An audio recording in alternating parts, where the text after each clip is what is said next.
તો કેમ છો મિત્રો? તો અત્યારે આપણે જાસી એક નાની ટ્રીપ ઉપર માતાના મઠ અત્યારે 1:30 થઈ છે.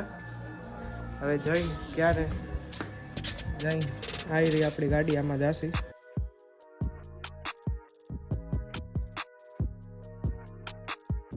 અત્યારે આપણે નીકળી ગયા છે માધા પરથી. 1:40 થઈ જાય. Smritivan memorial jubilee circle. અહીંયાથી 100 કિલોમીટર થાય માતાના મઠ ભુજથી.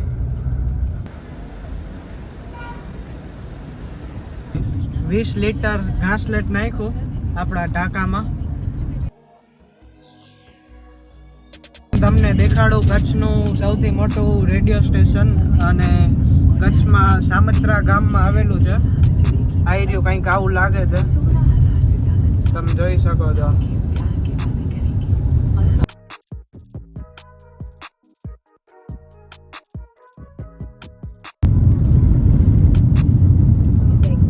તો અત્યારે આ મોટા યક્ષ દાદાનું મંદિર છે. અહીંયા મેળો થાય, 3 દિવસનો હોય મેળો.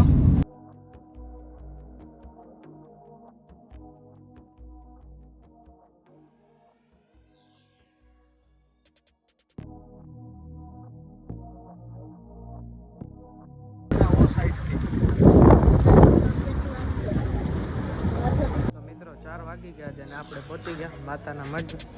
પાછળના ગેટથી કંઈક આવું લાગે માતાના મઠ.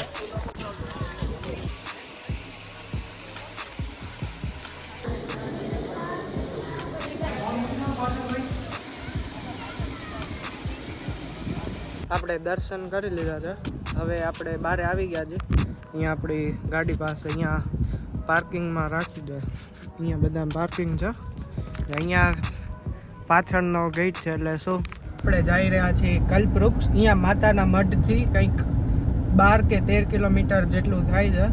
તો એ જગ્યાનો ઇતિહાસ બહુ સરસ છે ને હું આ જઈને હું તમને જણાવીશ શું એનો ઇતિહાસ છે.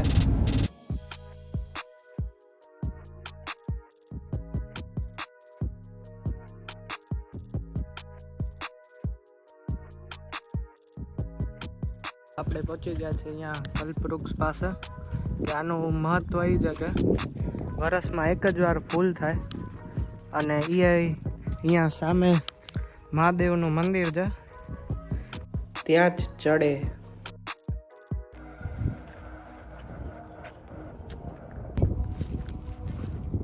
આ રહ્યો મહાદેવનું મંદિર, આ રહ્યો કલ્પવૃક્ષ.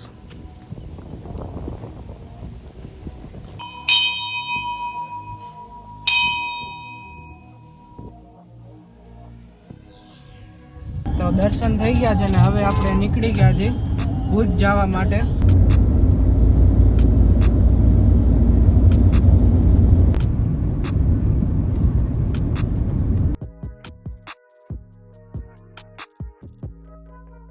નખત્રાણા પહોંચ્યા છીએ, અહીંયા જ નાસ્તો કરશું. અત્યારે અહીંયા અમે દાબેલી ખાઈ છીએ દિલખુશ વાળાની. દિલખુશ સામે બસ સ્ટેન્ડ છે નખત્રાણાનું. ખૂબ ખૂબ ધન્યવાદ બ્લોગ જોવા માટે, અને લાઈક અને શેર કરવાનું ભૂલશો નહીં.